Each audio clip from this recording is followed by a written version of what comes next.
Hey, everybody. Welcome to Contractor Radio. Hopefully, my camera will zoom in on me here in just a second. There we go. Good. Um, Today, we're going to talk about planning and why planning is so important for your business, for your life, and really for a lot of things that we do just in general. Like if you're going to go on vacation, it's pretty rare that you just go, hey, let's take off. Everybody hop in the car and let's go. And so there's at least a little bit of planning, and how important that is going to determine the end result of that thing that you do. I got some coaching on this many years ago. 1992 was when this started, and over the years, I've been able to go to more and more coaching about planning for the future of my business. And through all that coaching has really helped kind of predict what's going to happen. And so we want to make sure that we provide you guys with some great information today, and maybe fly in the face of a lot of things that are going on out there. We want to welcome you to Contractor Radio Live today. This is unusual. We usually record these in advance, but I have some very special people near and dear to my heart. They are our coaches here at Contractor Coach Pro. And we want to talk about this planning and how it can have such an impact on your business. So without further ado, I'm going to go ahead and bring on our coaches. Welcome to the Contractor Radio Show, Nathan Thibodeau. Good morning. Also known as Ted Lasso. No, just kidding. Hey, it's good to have you, Nathan. We also have Jenny, our finance coach. Hey, welcome aboard, Jenny. Hello. And we have Roz. And Roz, like a lot of people use the terms HR, like HR sounds boring and terrible. We're more like employee experience. Like, what does that look like? And these are all things that we have to plan for and hopefully forecast, predict what's going to happen. And last but not least, we got JT, the man with a plan, John Townsend joining us. And we're live to Facebook. Everybody say hi to Facebook land. Everybody, all right, cool. So today we want to talk about massive planning. You hear this term all the time, massive action, right? Like, I take massive action. I won't mention the guy that made that his call sign, but I think it can lead to a little bit of making some mistakes if we just jump out and start doing. The people that you see usually do the best are the people that say, all right, that's cool. I want to go take some action. But before I do that, where am I going? So I've been working on this concept of problem solving, and I think problem solving actually starts with the end result in mind and working your way backwards. Those are problem solvers, where problem creators are the people that start like right here and take massive action. And then every problem that comes along is like, hey, there's a new problem. There's a new problem. They start creating problems that maybe shouldn't existing if they would have just planned a little bit. And so first off, I want to start with this. And I'm going to ask Nathan. Nathan, why don't people plan? Well, there's a lot of reasons behind that. Everybody's reasons are a little bit different. I think that oftentimes I think the number one reason is we're not totally sure how to plan. Often we speak with a lot of contractors, and it's funny how often I speak with an entrepreneur and I ask him a question like, him or her, a question like, where are you going with your business?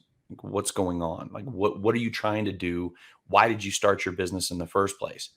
And it's the why did you start your business? They're usually a pretty good answer. Like, I worked for companies that I don't feel like did it right, or I didn't want to have another boss anymore. I wanted some freedom.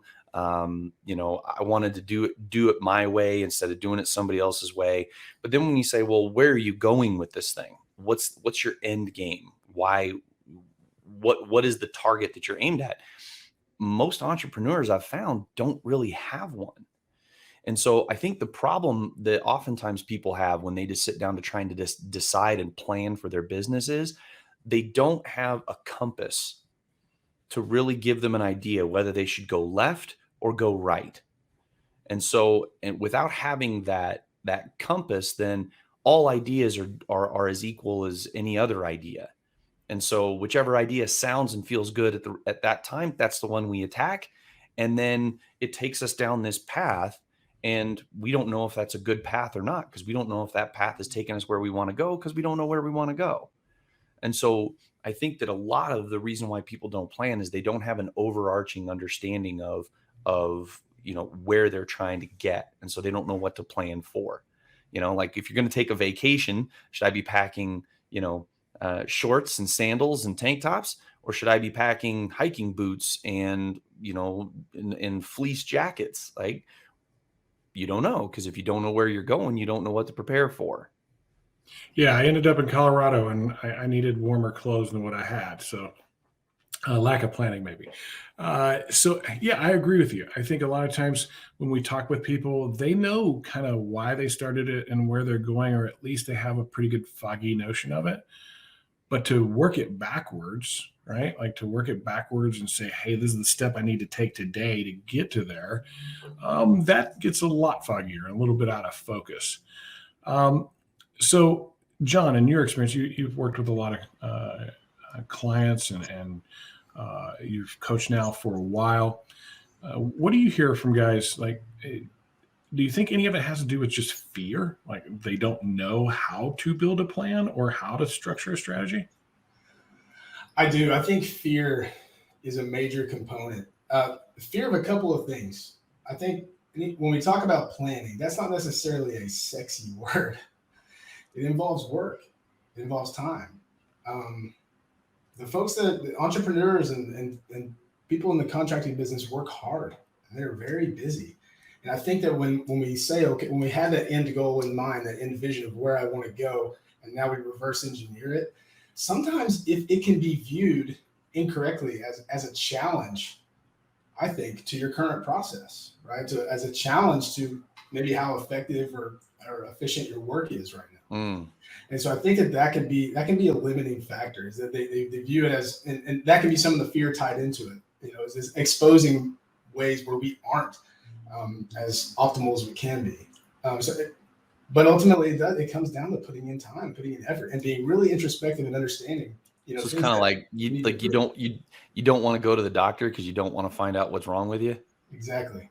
Yeah. So, and I'm going to dig into that a little bit. Could it be that the main leader, feels like some of his deficiencies might be exposed as a leader and as a planner? And if he just avoids doing it, then he won't look so bad in front of all his people. Do you think there's any of that? Absolutely. There's a general and the idea that to his or her people, that the sense that I'm doing this to you, I'm creating this process, I'm doing this planning to you rather than for you, rather than to help offload responsibility and stress, and where joy may be lacking, right? As opposed to like, I'm doing this for you. And it can absolutely seem, put them in a tough spot if they're not willing to take that on, right? If they question their leadership ability, I think. Yeah, fear's a very motivating factor. Well, I think it leads to a lot of problems in our businesses in the areas we don't do well. I could use myself as an example. I am not a fan of finance. I think it's like watching paint dry, and it's just not exciting to me. I see Jenny there, but she's about to nail me on this. But I knew that I needed to do it. Like it wasn't a want or it'd be nice or anything like that. I knew I needed to do it. And so things like finance and HR are not my strengths. And so that's why we brought in great coaches like Jenny and Roz. And so Jenny and Roz, asking you in your particular areas, do you think people spend enough time in planning and budgeting and finance, and then also their like HR and employee experience stuff? Like, what do you see whenever you're out there coaching? From the finance side, I think I come across a lot of people that want that, and they have one of two things. They either don't have the experience or training to understand it, so they lose value, or, they don't, like you said, take the time, make it a priority to say, I know where I want to be, but I don't know how to get there. And I don't take the time to put the work in to get there. All those same things, Nathan and JT mentioned there, of the fear or whatever prevents them. They want it. They see it. You maybe hear about, yes, I want a budget. I want to hold myself and my team accountable to a budget, but they realize it takes some work, it takes some effort, and they don't always make that a priority. Yeah. So for me, it was two things. It was fear, like, okay, I don't know that stuff. And there was I didn't understand like financials as well as I should. Now I understand math great. And so there's a bit of my ego stepping in there too, going, I know we're making money. We're making great money. I don't need to spend a bunch of time over there. I need to spend time over here. And that ego came back and bit me on the rear end pretty significantly with a theft from our company that I wasn't aware of because I was just trusting somebody too much. I wasn't planning. I wasn't budgeting. I wasn't doing the things I needed to do. And it exposed a weakness that was taken advantage of. And so Ross, from a employee experience aspect of things, how can we damage ourselves by not planning there? Yeah, absolutely. Thank you for calling that out because I think it's so critical for the employee experience and it's often overlooked in the importance of that. Because here's the reality is if you haven't gotten clarity on the direction that you want your organization to go and the steps that you're going to take to get there, how can your employees possibly know where they're going? That'd be like, to use your travel analogy, getting on a plane and you don't even know where that plane is headed. Like how many people are hopping on that plane just saying like, I don't know where we're going, but I hope it's somewhere good, right? Like, so what I often see is sometimes even with the best of intentions of, okay, we're gonna plan this out. It's often stopped at that high level overall company standpoint. Like, okay, even if we've done the steps and now we've planned and we actually do have a strategic plan, what are we doing that to trickle down to our employees so they understand their individual role in executing on that plan? And I think that is so important from an employee experience side, because if I can see clearly the importance, the impact, how my actions will personally contribute to that end goal, I am so much more motivated and I can actually see tangible results as I'm going along because I know that my efforts are connected, tied back to the strengths of the organization, and we're all working toward that same shared goal. So it's huge, so huge from an employee experience standpoint. So my epiphany moment, like I said, was back in 1992. I was in the health club industry at that time, and I was a pretty good sales guy. I was a sales manager, and I ran all the 5 clubs that we had. But we were kind of getting stuck. We would every single year we'd get together and we'd write up on it. We had a big whiteboard, like a lot of people do, and this is how most of our planning sessions go, I think. And you take this big whiteboard and you write up all of these amazing things that you want to have happen, how you think they're gonna happen, and it is awesome. I mean, it is literally like you're going to dominate the world and be the greatest thing since sliced bread.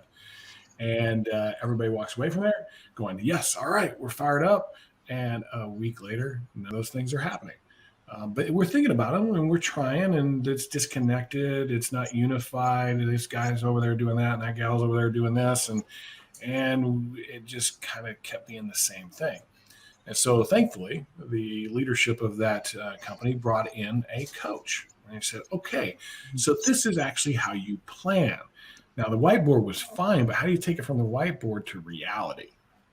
And so that was my first wow moment, right? Like, oh, there's more to planning than just brainstorming and putting it on a whiteboard, right? Have you guys ever been in any of experiences like that and seen how have those gone for the people that you've worked with or for? They're almost more like a New Year's resolution is what happens. We sit down and we go, what do we want to do next year? And you're like, oh, we want to have we want to create a daycare for our employees. Or, oh, that's a great idea. We want to, have a coffee bar in the office. Oh, that's a great idea. We want to do days of service and all this. It's like New Year's resolutions. Like, I want to lose so many pounds, or I want to get in shape, and then you go, okay, but if you don't start laying out the actions and then creating the disciplines around the whatever your New Year's resolution is. I know John or JT down there is wanted to read a book a week, right? So if he just put that up on his whiteboard, he'd be like, that's a really great idea. But then if he didn't actually start reading the books or laying out what books he's going to read, it's not going to get done. Or when he was going to read them. Right. I mean, it ends up being like this New Year's resolution. And then because we didn't lay out a plan, we just have a bunch of really great ideas. then life starts happening, right? Big pile of books. Right. Then life starts happening.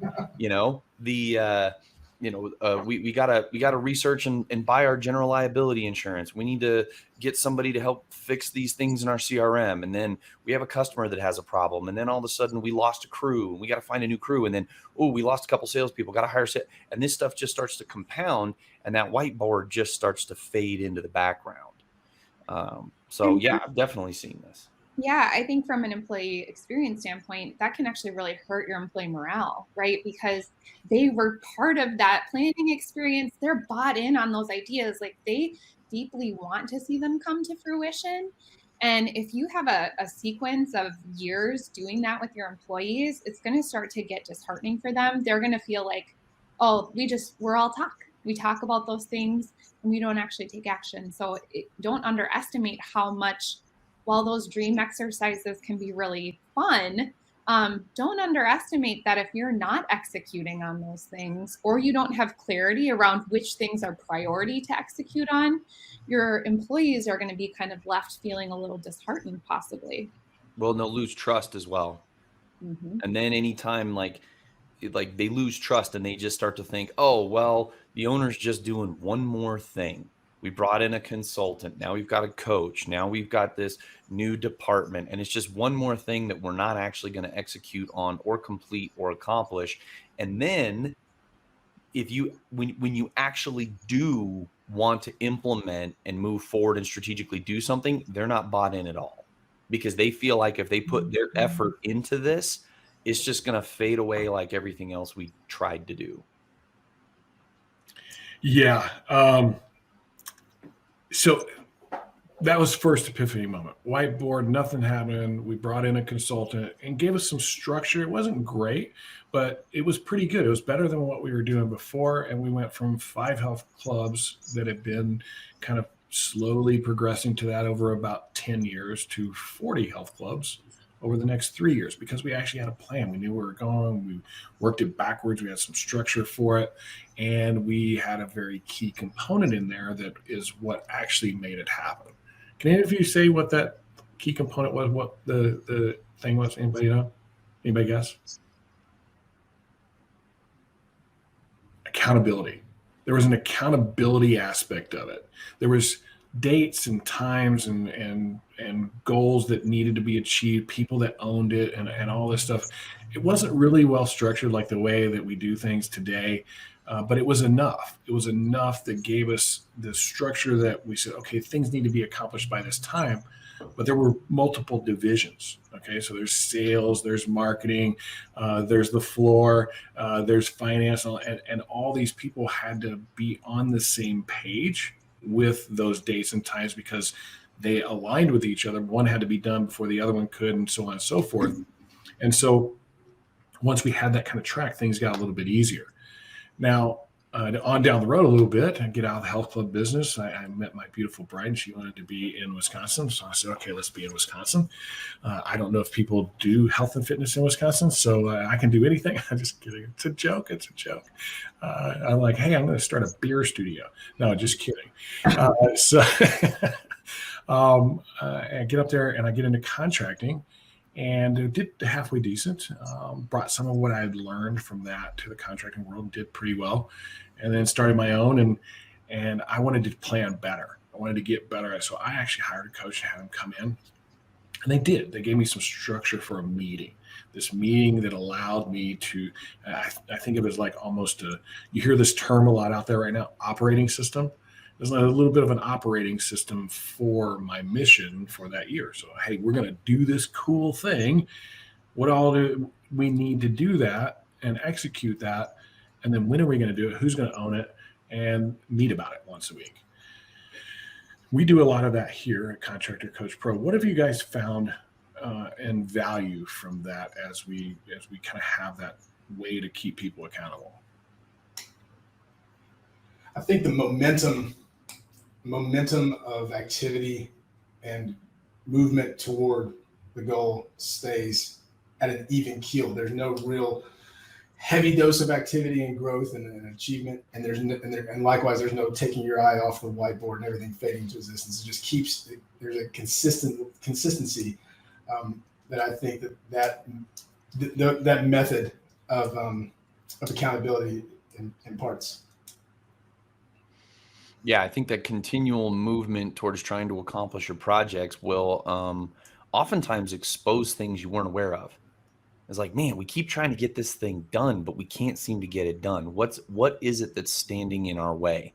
And then you discover, oh man, we set this objective over here, but turns out we don't actually have the tools to accomplish this thing. We need to pivot a little bit, and we need to get this other thing done in order to get, like, if you decide for your company that we want to have accurate analytics and data and reporting for the year.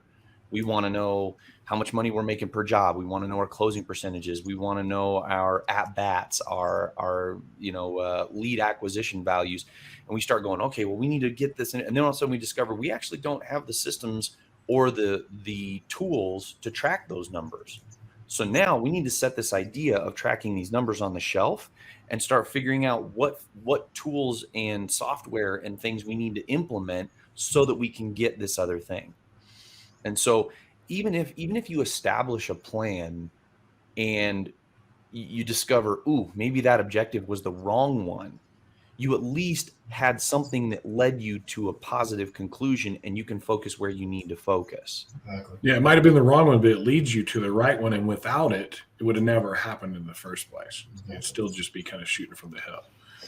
You know, it makes me think of like that whole diverse thought process too behind your dreams, right? Your owner may have these big dreams, but bringing it to a strategy process and getting buy-in from that employee experience with differing thoughts, differing opinions, I think there's just immense value that can come to the execution power when you have those different eyes, because what can seem like a maybe easy task, and maybe I'm speaking from the finance realm, to come in and poke analytically at some of different thoughts and processes. Just when you get that wide range of people with that buy-in during that process of creating those to-dos and creating that plan, it just made me think of that as you were talking about that, Nathan, of the power of that diverse thought. Yeah, absolutely, Jenny. I couldn't agree more. I think it's that collaboration and just ownership, right? Like, sometimes we think we have to carry it all ourselves. And it's amazing how when we have a plan actually laid out, now we can start to identify who are the best people to tackle this, because I actually may not be the best one for this specific thing that needs to get done. But hey, I bet I've got some cool people around me that know some stuff that could really be powerful in executing in different areas. And so not only does it allow you to delegate, it allows you to empower, really is what it's about. It's not just about delegation. It's truly about empowerment through that process. Well, I'll tell you the thing I think most powerful about that structure that we use for building the strategy itself. We get that put together, and then we actually execute on it with our mission meeting. The thing that has been the coolest part of all that is it's helped me as the leader identify the strengths of people and where they really shine. Like, I wouldn't have known that without this type of process and this type of planning that we do. Holy cow, Jenny is an absolutely amazing spreadsheet wizard on the planet. Like, I had some indication of that, but until she took something on and actually did it, I was like, holy moly, she solved a lot of my problems. Thank goodness. And we tend to be like, I can solve my own problems, right? And whenever you see those, you're like, oh man, this is great, right? Roz, the same thing. Like, Roz has been, when she came in, she said, I got some marketing background. And I'm like, okay, well, I've heard that one before. But she actually does, and some process and some system. And those things really started to shine and bring out really who Roz was and the impact that she's had on everybody else about how they get organized and how they process things, and the empowerment of her people that she's leading has been amazing. Never would have happened without any of this planning. It would have been either happening in a vacuum over there and nobody knew it, or it would probably be what it really is in most companies. Shoot from the hip. Hey, we're going to spend $1,000 on marketing today. Let's go. Right. And there's no plan or reason for it, because I've been on this train here a lot lately that I believe every decision has a return on investment. And if you're not planning for those decisions, you run a huge risk of having a lot of failures. And I hate that term, fail forward. I really do. Like, why would I fail forward if somebody else has done it before? So, okay. So planning is important. We've established that. Yes. Yeah, everybody agree? Okay. Hopefully you guys that are out there paying attention, listening, and Facebook and YouTube and TikTok or whatever that is, if we're on there, I don't know. We're on everything at this point. We want to help you guys. And we do this thing every year. We call it the Contractor Strategy Conference. But we're concerned that people don't really understand what it is, that they like think it's, I don't know, it's the same conference that you go to anywhere else. You got a bunch of speakers up there. They throw out a bunch of good ideas. You take a bunch of notes, whiteboard, and you go back to your office and life gets in the way and none of that stuff actually happens. And if it does, it's maybe one or two things, but nothing really impactful. But our conference is a little bit different. I actually kind of wonder if it should even be called a conference. It's more of a workshop. And we walk people through what we call a game-winning strategy, where we structure the strategic approach for your business, and we guide you through it hand in hand. So this becomes a skill that you learn that you can go and implement in your business and become the professional planner for your business, forecast your future, predetermine your destination, and then we give you the tool to actually execute it, that we call a mission meeting. Now, I'm not the brilliant guy that came up with all this stuff. Now, we've added some nuance to it and things like that for contractors. But several years ago, I believe it was 2011, I got the opportunity to go into a $50 million software company and watch how they plan. If anybody's ever heard of Infusionsoft, anybody ever hear of Infusionsoft? You guys online, you can like put a thumbs up if you have. They're a pretty big company. They got bought and became Keep and all that. Like I think they're about to go public. None of that would have happened without this structure that we use here internally that they taught us.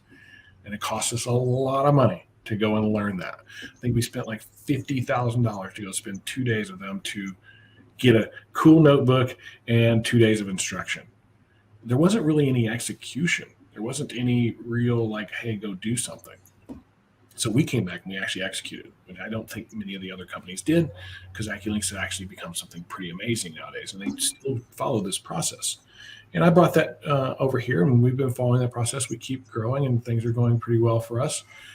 Everybody that you see on here has been in my strategic planning from the beginning. It was one of those things like, hey, I'm thinking about this. These are the people that we need and who we want and why we need them. Also thinking about numbers and what we need to achieve those and products that we offer. And as each of these people have come on with the company, they've gotten involved in these meetings. And guess what? It is exploding. It's crazy. And we do this with our companies. We do this every single year for the last 6 years, right? 6 years we've been doing this. I think we called it the fourth quarter rush the first year, but then it became the Contractor Strategy Conference. And we sat down, and at the end of the year, we put together their strategy for their business, overall review and looking at it in 12 different areas of their business, and then help them build the mission for the coming year. And think of the missions like, I'm going to climb Mount Everest, or we're going to take Baghdad, or we're going to like whatever like pinnacle moment a year from now, that's that thing. So you guys have all been involved in the strategy conference, except for John. John's new with us. I can't wait for him to get there. What was your first impression? The first time you ever saw it, you're like, oh, that's completely what? Nathan, why don't you go first? You're the senior tenured person here. Well, the strategy conference has evolved, is what's happened. I think that there was a vision years ago for what we wanted it to be, and we took a couple of different approaches at it. One of the approaches was kind of that fourth quarter rush, right? Like, okay, what are we going to do in the next quarter to ensure that we're well set up for next year? That didn't necessarily quite grab what we wanted. Then we decided this should be an overall themed conference, and the theme is planning, right? And then we're going to bring people in to help you understand what you should plan and give you ideas and things like that. Great conference, well attended, lots of good stuff. Still not quite what we were looking for. And then 2 years ago, not last year, but 2 years ago, 2019, we kind of keyed in on something. The conference was a little bit smaller, and we really keyed in on the specific things that people were trying to accomplish inside of their business, the real specific things. And it wasn't about bringing new information to them. It was about the information and the stuff that they already had. And that a light bulb went on at that event. It was in San Antonio. I remember it. And some of you listening might have actually been there. And that's when the light bulb went on. The feedback, the practicality of it really got focused. And then in 2020, we ran our virtual version of this conference. And I think that is the one where we actually executed what the vision for this thing was, like the thing that we want. So it took years for us to get this thing to where it is now. And this year, I feel strongly this will be the best year that it's ever been done. Last year was fantastic, and the results were amazing. And the attendees loved it. Lots of great feedback. And this year we're gonna do that even better. And so that's a little bit of the evolution of kind of what's happened with it. Okay, Jenny, you're next. Yeah, well, I came in at that 2019 point, so I know the newest evolution of it. And one of the things I think of is, we all love to coach, we all love to teach, we all love to have that sort of relationship with our clients. And it amazed me how when we all came together, how it was just such a powerful event to be able to do coaching live within the event too, which was really neat. And I think the biggest comparable in my head is it isn't, like you said, Nathan, I need to sit down and take in a lot of information. I get to actually go to work and leave with a finished product versus leave with a whole list of ideas that who knows if they're going to come off of that whiteboard or not. And that's what I find just so powerful about it, is you walk away with a tangible strategy that you get to go ahead and have that accountability that everybody wants. We're kind of hand-holding you and putting some heavy lifting into what that year-end planning can be. How about you, Ross? You got your first shot at it like you had just started. Hey, I'm here. Let's do strategy conference. Yeah. And it was great because one of the things I loved about it was what Jenny spoke to is we had clients who were working through their different components of their workbook, and they would tap in and say, hey, new HR coach, we need some insight on this. And so I could provide real-time feedback to them. So that was really powerful and really fun to step into. But one of the things that also really stood out to me was the collaboration. I mean, I thought it was so cool to watch these contractors, sharing their feedback, because I think that's one of the things I really appreciated about CCP's intentionality of it, is it's not just talking at them. There's a lot of time during that conference to share, hey, what'd you come up with? What are you putting down? And so they're collaborating and they're ping-ponging all these ideas back and forth with each other. And we all know when you have kind of that diversity of thought that Jenny mentioned earlier, it just is so much stronger. And so I thought it was really cool just how interactive and collaborative it was among the members too. So that's the thing for me. And from the beginning, any event that we do, we usually will have something practical that you're going to walk away with. You're going to get some kind of workbook. You're going to get some kind of exercises, maybe some videos. We don't believe learning is just listen to somebody, take some notes, and go do it. It doesn't execute very well. And planning is hard. It's not an easy thing to do. And so every once in a while, we might just need a guide to kind of walk us through the process so that we actually understand it. But the cool thing to me has been, like, we've been doing this now for several years and walking them through this process. They keep coming back each year. They keep going, hey, that was awesome. And I understand now, know what I'm getting into. I'm going to do it even better this year. I love having somebody walk me in that order. And also those other guys over there, they got a lot of great ideas. I want to hear those. And I think maybe Nathan hit on this, and this is maybe the most impactful part. We all have these great ideas. They're all running around in our head, especially as visionary type owners. We've got these amazing ideas, and we want to see them happen, but we just don't know exactly how to get that down into an order that I can communicate it to everybody else. I can talk about it till the cows come home, right? But until I give some kind of structure and the roles that people play and exactly how things are going to happen, it doesn't go very well, and we're not good at that. I'm terrible at it. I've had to force myself in an immense way to get to where I plan. And even then, I kind of have found that Roz and Nathan and Jenny are better at it than I am. And so I lean on them heavily. Like, okay, I want to do this cool thing. How do we make that happen, guys? And a lot of times they'll shoot holes in it. Like, they'll challenge. And I think that's a big part of this conference too, is hearing the teams internally challenge each other on, hey, are you sure we can do that and do that in this amount of time? And then team versus team going, hey, we tried that thing. That thing didn't go real well. And here's why it didn't go well. And then that team come back and, well, we're going to do it this way, which makes it different, right? Like, that's been a pretty amazing thing to watch in this. And then they take that information, they get it down into a strategy plan. We call it the one-page strategy plan to keep it at a high level, say, hey, this is where we're focused. But then now all that information comes into this mission meeting that keeps them on track all year long. All year long, as long as you have that meeting once a week, like you're supposed to, you'd be shocked at how well people execute. I was talking to one of our attendees last year, and they came in doing about $2 million. They had put on their mission, they want to do $5 million, want to hire a certain amount of people. They wanted to do a certain number of jobs. They wanted to hit a certain amount of profitability, and they want to implement this new thing.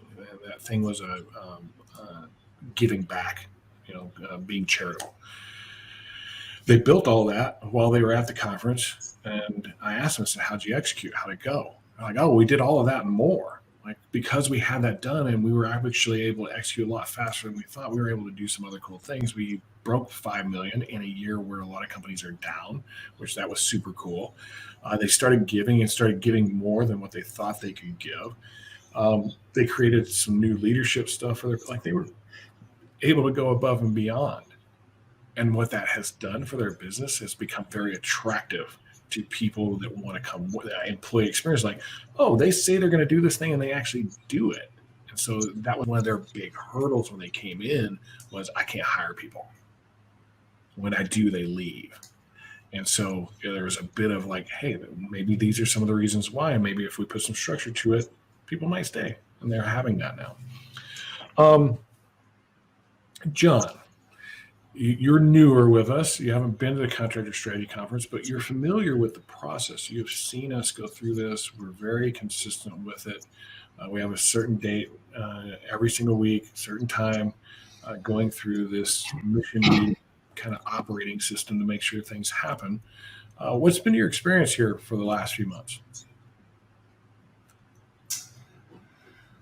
I've found much, not to echo really everything you said, but being the new guy, it's been an opportunity. I feel like typically in a meeting, there's someone leading it, and then there's explaining, hey, this is what we want to do. This is what I want to do, what we should be doing. And then there's one person over there going, holy cow, like, how do we get all this done? But our methodologies and our operating system, as it were, is not like that. And like you said, it does give people the ability to step in to challenges that we might have or issues we might be facing, and really step into them, and to step up and say, hey, I'd love to take that on. This is something I'm comfortable with. I've been fortunate to do that on a few times in our meetings, just in my brief time here. So I think that layer of connectivity with the team, like that, everybody has a really strong role to play within this strategy meeting, within this meeting where we have a mission, we all play a role. And to Roz's point, like, everybody's effort moves the needle and is counted on and depended on, and feedback and input. It makes a world of difference. I'm not just there as a bystander. I'm there to really impact this organization. And I feel it every single time we get together. And it translates into every single other interaction we have outside of that meeting. Does that make sense? Like, it's not just that one time a week that we get together. I now have tasks that I know are going to move the needle and are going to make me feel fulfilled, right? So yeah, it's been incredible. It's very consistent. It's very impactful every time that we're together. But the sense of fulfillment that as an employee, right, as a team member that I get, I think transcends the meeting itself. That's a big one right there that John pointed out. There's a lot of leaders out there that are frustrated with their team. You know who you are, you're hearing this and you're going, yeah, that's me. My people won't step up. My people won't take responsibility. My people are not taking on tasks. My people are not owning things, right? And since my people aren't doing that, that means that I have to do all of it myself. And since I got to do all of it myself, I'm not gaining the freedom that I wanted from my business in the first place, okay? Well, one of the ways that you can own that is giving people direction and giving people the opportunity to know what needs to be done. Because if all you're ever doing is spouting stuff out of your brain and ideas that you have, and then going, hey, you do this and hey, you do that, you're always going to be the choke point in your business, always. Because then people don't really know exactly what they're doing. They just know that they got handed a thing from the owner that they need to try and go execute. But if you actually sit down and lay this plan out with what we're trying to accomplish in the next year, people have an opportunity to go, okay, I see that thing and I see why we need to do it. I see how it affects the overall objectives. And I think I can do that and I can take that on. Okay. Now there's some warning here. Okay. So what that means then for you owners out there is that if you create this capacity, okay, you can't just keep piling stuff in. And so for you people who work for owners who tend to do that to you, you now have an opportunity to hold them accountable as well, because you can say, hey, look, we laid out this plan for this year, and now you want to go buy a spray foam machine and you want to start rolling out panel metal and you want to start doing windows. None of that stuff was on the plan. Okay. So are we going to stop doing one of these things and take that on, or are we going to put that on the shelf and do that next? And so for you leaders, it should free you up by creating these plans and give people an opportunity to own some of that stuff. And for you people who feel like you're constantly getting inundated with new ideas and objectives and you're always off balance, it gives you a plan on something you can focus on. And so I'm very passionate about this conference, and it's important to me because it isn't a matter of whether or not you should do this or shouldn't do this. You absolutely should do this. Now, whether you do it with us at Strategy Conference or not, that's fine. Like, you don't have to come to Strategy Conference to do this. But this event got lined up with something that you've got to do, not optional. And so that's why we did it. So well, there's a funny thing to it. Like, I know for a fact that if I would have said, we are going to have the contractor marketing conference, we would put 1,000 people in the room, no doubt about it. And we generate all kinds of revenue and all the other kind of stuff. Right. But that's not maybe the right thing to be focused on for companies. And we take this pretty seriously, that we need to look at our entire company, not just one thing. And so, Roz, I got a question for you. Should everybody in the company be at the Contractor Strategy Conference and in these mission meetings? So, I mean, we're all maybe a little familiar with the phrase, too many cooks in the kitchen. I think what's important is having clarity, right? And so I think you can have additional mission meetings. You can have additional strategy sessions where you're kind of breaking people out.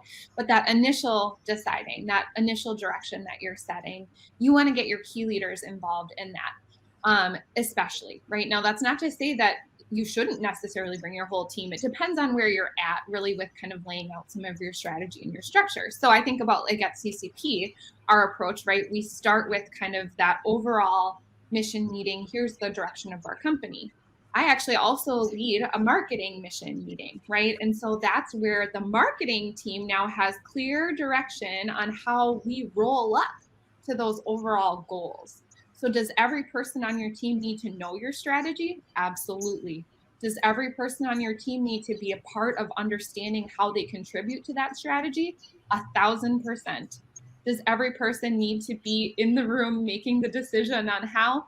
That might get a little tricky, right? Because we've got a lot of ideas coming in. And so you really want to focus in on who are those core people, know your business, know your goals, know your direction, know your history, and that really can be that powerful collaboration partners with you. So just like you talked about earlier, Jim, you kind of bring Jenny or I or Nathan into strategic conversations at the right time. Sometimes it's all four of us together. Sometimes it might just be one or two of us at a time, right? Because you're kind of tapping into our strengths for what you need for that time. And so I would recommend the same for people who are working on their overall strategy. Yeah, this is for your key leaders to get together, make some decisions on a strategic approach of your business, your mission for the coming year, and then communicate that to everybody else that works with you and show them how they play a part. Like that's the key to understand, hey, so you can't just go, hey, we created this new thing. We're going to create this new referral program. Go do that. You can't, like, they don't know how that relates to everything else that's going on. And so it's this thing that lives in a silo or a vacuum, and there's no understanding of how it affects the bigger picture. And so most people don't like that. Most people don't want to be a part of that. So in this conference, when we get together, we sit down.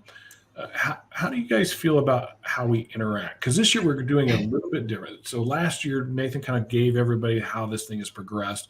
Last year, we had to do virtual, which actually went really well. But the only feedback we got back was, we still like to get together with you guys. Like we want to, like, we like that, personal like at the table, giving a hand touch. And so this year we decided to do it hybrid. 2 sessions early online to get all the prep work and all that good stuff done. And then the last 2 days, coming all together, knocking all those things out, getting it down on paper and saying, okay, this is our strategy for our business. This is our mission for this year. We're going to hit the ground running January 1st of 2022 and nail it out. Now, what is it that you guys like about the virtual side? Let's start with that. Anybody?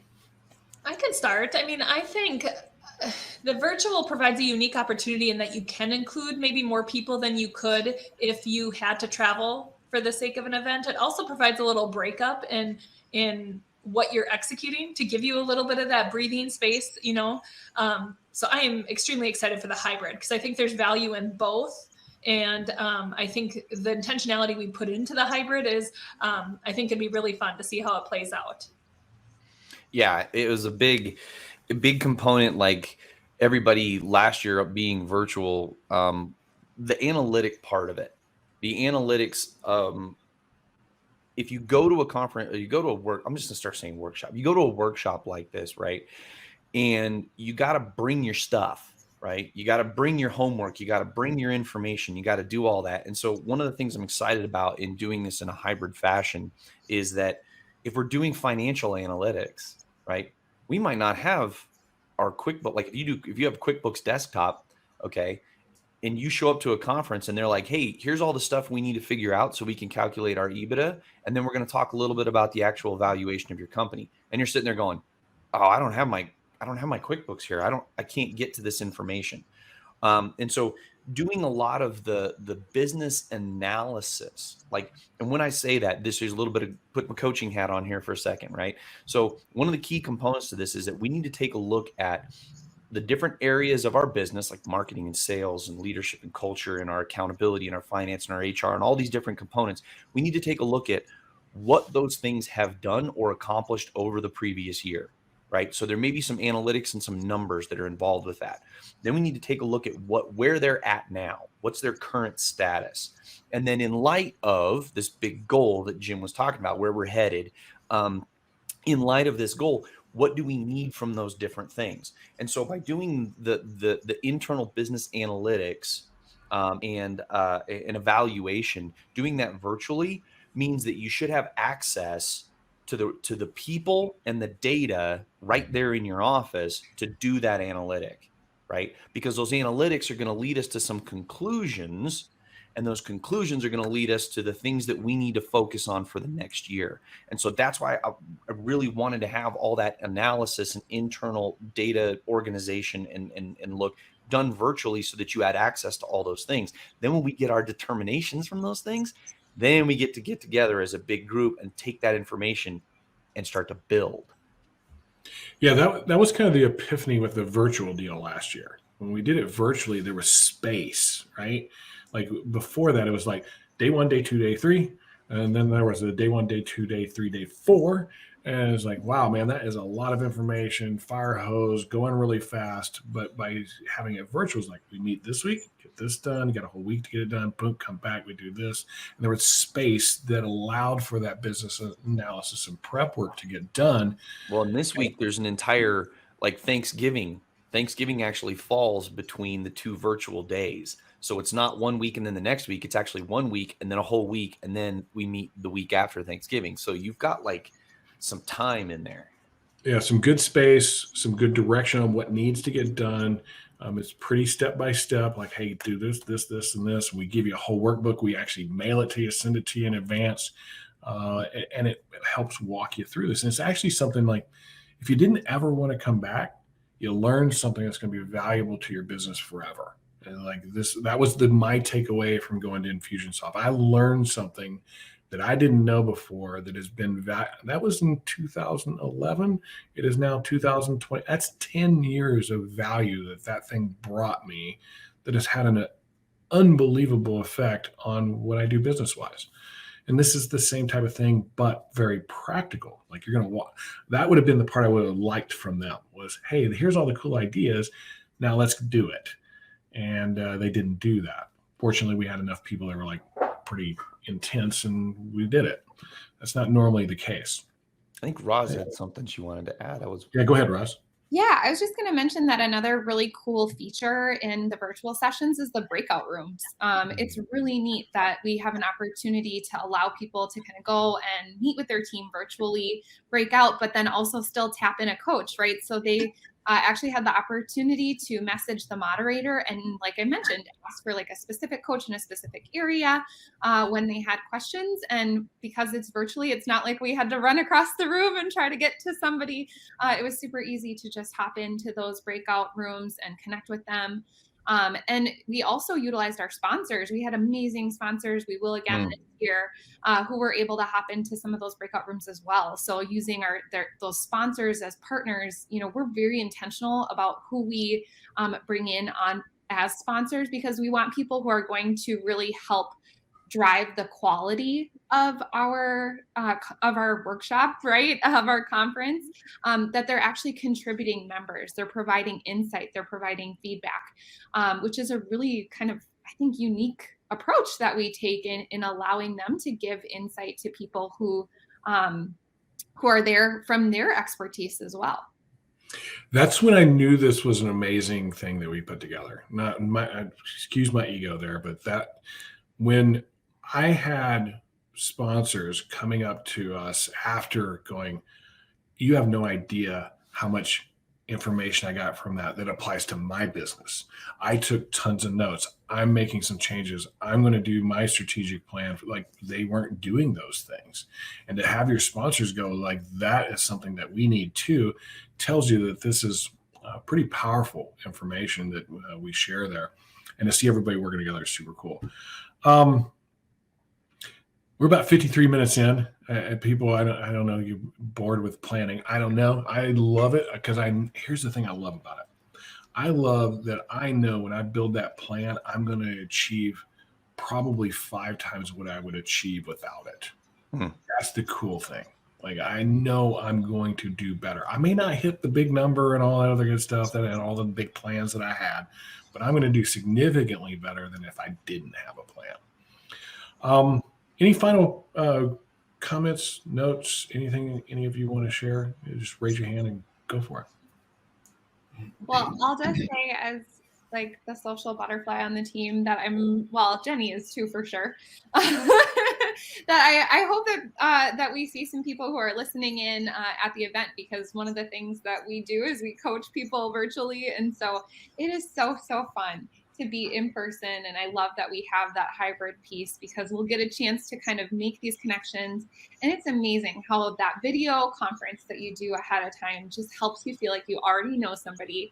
And so you're going to come to this conference, and whether it's us coaches, you know, if it's your first time connecting with us virtually with the coaches, you're also going to see other fellow industry leaders at that, right, on these virtual calls. And so that when you come to the event, you're showing up and it's like you already have this amazing strength in your network, in your, you know, in those interactions where you get to come and just immediately have interpersonal connection with other people who are just powerhouses in this industry. So I think that's something to really look forward to too. Yeah, if you're sitting out there and you're looking around you at some of these contractors that have done some pretty awesome things, a lot of those people have been at our conference, and that's how they built their strategy, they built their mission, they executed. Now they got some coaching too, but a lot of them, but some of them haven't. Some of them just go to the strategy conference. That's all they do, because it's the one thing they know that. And I almost forgot something that was super important to mention. Should you have a strategy meeting of any kind, whether it's with us or anybody else, at your office? Should it be in your office or should it be off-site? Here's the thing. Is anybody ever get interrupted during a meeting when they're trying to do it at their office? Yeah, all the time, right? And so I think with something so critical, like this is truly the direction of your business. What matters more to you and to your team than knowing what your plan is going to be for next year and in the coming years, right? So if there ever was a time to cut out distractions, now is it, right? You have to do this meeting. Like Nathan said, this is not an option, whether you do it with us or not. This is not an option. You have to have a strategy meeting like this for your team. But doing that where there's distractions is tricky. So if you can go off-site, absolutely, I would definitely recommend that. But if you are going to do it from your office, I think you really need to be intentional about setting expectations. And we say the same for anybody who's attending the conference as well. When you're doing those virtual days, you have to set expectations that this is priority. This isn't distraction time. This isn't call me with, you know, what's going on with that contract time. You know, you set up your plan so that other people can handle those things, so you can truly be focused and avoid those additional distractions when you do this. Yeah. So like I said, I went to the one at Infusionsoft, and they were talking with us about this, and they said, hey, the prep work and stuff, all good. You can be in your office, get all that done, get it all ready to go. But when it's time for the actual putting the strategy together, offsite, no choice. Like seriously, do not do it in your office, because you will be as intentional as you possibly can to set everything and leave your phones outside of the office, put a big sign on your door, do all these things, and stuff will still happen. And so, like, we're going to be in an Airbnb. We're getting away from the office. We're the opposite of everybody else. We finally get together, which is super cool, because we're all over the country. But we're still going to go offsite. We're not going to come to my offices. We're going to go somewhere that's not my office to get this thing done and remove all distractions from us, because I know if I'm in this office, people know where I am. I don't want anybody to know where I am. And one of these days, I hope that we like go to Cancun or something to do it. So that'd be a lot of fun. But New Braunfels, cool town. Come hang out with us for 2 days. It's off-site, no distractions. We don't allow any phones or anything like that. It's the 2 most important days that you'll spend on your business for 2022. How about you, Jenny? Any final comments? I think I need to echo what Ross said, seeing people in person and getting out there and just getting that, you know, a little plug from the finance realm when you mentioned return on investment, right? When you hear you saying 10 years worth of value from that conference, and the amount of coaching content, the amount of real life work that, like he said, if you don't come back, you still have that structure now ongoing. I think the return on investment is just, you know, far outweighs and a lot of other choices. Yeah, it's a big one. Like I can't think of anything that's had more of an impact on the results of my business than sitting down and focusing on my strategy for 2 days every single year, and then another 2 days once a quarter to make those things happen, just to make sure we're still on track, making sure we're still focused, making sure that we haven't lost sight of things, making sure that Jim Johnson hasn't thrown some monkey wrench into the works, which he tends to do. And all of these guys hold me accountable. It's amazing. It's really cool. John, any parting shots on the importance of massive planning? Yes. I'm going to steal a page from Coach Thibodeau's book. But I think that the main component here is belief. I think that in Contractor Coach Pro, our purpose is to empower people to believe. And we have plans and we have goals. We have goals. But do we believe in what we're setting out to achieve? Do we believe that we can do it, that we should do it, that it's the right thing to do, that we have the skills and the tools and the people to do it? This contracting strategy conference, I think, is much like all of our clients currently. This is our chance to help you build that belief system in the form of your strategy, in the form of your mission and the tools that it takes to get there. So it all comes down to your belief. How much do you, and Jenny, you can rep that shirt. I see you wearing the belief shirt. Yeah, it's what we believe in. And I'm excited to step in and for my first time and take part in helping you guys find that belief. Cool. All right, Nathan, how about you? So if you're on the fence, just register and check that box. You know you need to do it at the end of the year. Let's go. Let us help you do that. We really want to do that. And if you've attended in the past, and if you weren't there last year, is a different conference than you've seen if you've been to one of our past ones. It is very evolved from what it has been in past years. Look, registration deadline is November 12th. We have limited space, so you guys have a week, okay? A week to get this thing in there. You won't regret it, and we believe in it as much as we do everything else that we do. There's a money-back guarantee on this thing. You want to show up, give it a shot, and if you decide that this thing wasn't worth coming to or being a part of, we'll give you your money back. So I'm really looking forward to it. And for those of you who are coming, I can't wait to see you guys. It's going to be a lot of fun. It's going to be a lot of work, but it's so very worth it. And I'm going to be exhausted once this thing is over. Yeah, it does take a lot out of us. It is an intense event. You're going to get work done. You're going to walk away with, hey, this is my plan for next year. This is what I need to do in the first quarter. This is when I need to meet at the end of the first quarter. And I know the structure of what I need to do at the end of the first quarter to plan the second, the third, and the fourth to achieve that overall mission. It is something that is a skill that I learned that I can't think of one more valuable other than connecting and communication. That skill from my mom was a really good skill that's really helped me quite a bit in my lifetime. We hope to help you with both. We hope that you come and join us at the Contractor Strategy Conference. I want to be really clear because Nathan left out a little tidbit. We only take 30 contractors. We're not like other conferences that say, hey, we're going to sell this many and then they sell 10 more. It is 30 because that's the only way that we can be as engaged with you as we need to be to ensure that you get the service that you've come to expect from Contractor Coach Pro, and to make sure that you walk away with what we say you're going to walk away with. A lot of people aren't really concerned about that once you show up. It's what I want to know is a year from now, what happened? Like, that's the cool stuff. I love those stories. Those are the things that make it fulfilling and enjoyable for all of us as coaches to hear those as you come back to this Contractor Strategy Conference and say, hey, we have a client that has never worked with us in any shape, form, or fashion except at the Contractor Strategy Conference, and they come every single year. And I don't know what happened to my camera. Hey, oh, there we go. Good. It was weird. It was so exciting, it made it foggy.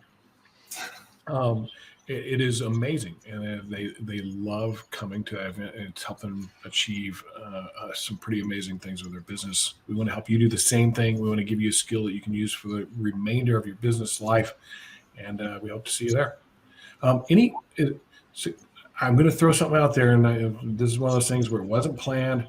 But for anybody that watches this or sees this or anything over the next 7 days, do we have a coupon code that we could give them? Roz? Yeah, absolutely. So if you want to use coupon code THANKS, that's THANKS, you can get $500 off your registration. Whoa, $500. Okay, so thanks. And seriously, thank you guys for hanging out with us. There's been a lot of you watching. Thank you for watching. We appreciate it. This is that month of being thankful. It's Thanksgiving. Be thankful every day for the bounty that's been given to us, this industry that we work in, the people that we work with, and the people that we serve. And we want to thank you guys. So coupon code of thanks. And we hope to see you guys at the Contractor Strategy Conference. And thank all of you. Appreciate it. I know this is hard to get us all in the same place, same time, same bat channel, but really appreciate it. You were very helpful today. Thanks, Jim. All right. Bye, guys. Bye.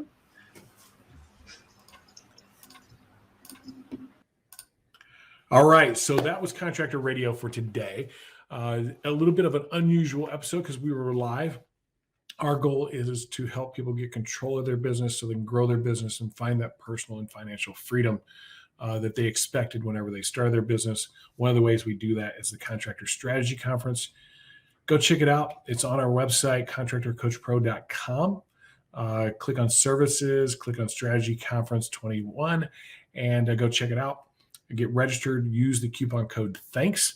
And we better see you there because I want you to have the best year you've ever had in the history of your business. And we'll help you do so at the Contractor Strategy Conference.